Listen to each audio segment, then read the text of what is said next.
Pemirsa masih di Market Review dan kita ke beberapa informasi berikut ini yang berhasil dirangkum oleh tim redaksi kami.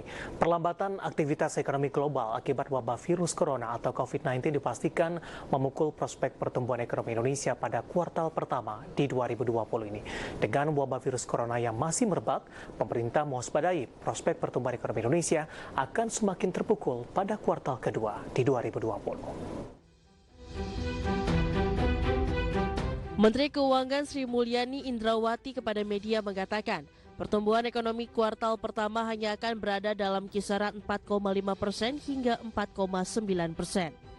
Proyeksi ini lebih rendah dibandingkan dengan realisasi pertumbuhan ekonomi pada kuartal pertama tahun lalu yang sebesar 5,07%.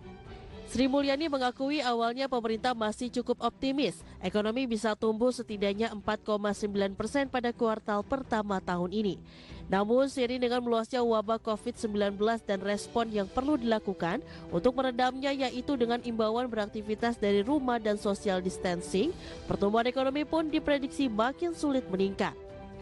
Dengan wabah virus corona yang masih merebak bahkan mencapai puncak di berbagai negara, pemerintah mewaspadai prospek pertumbuhan ekonomi Indonesia akan semakin terpukul pada kuartal 2 2020.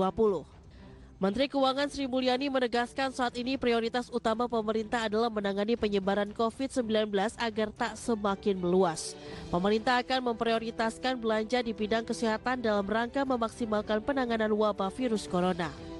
Berdasarkan perhitungan awal, jumlah anggaran belanja non-prioritas yang dapat direlokasi untuk menanggulangi COVID-19 mencapai 5 triliun rupiah hingga 10 triliun rupiah.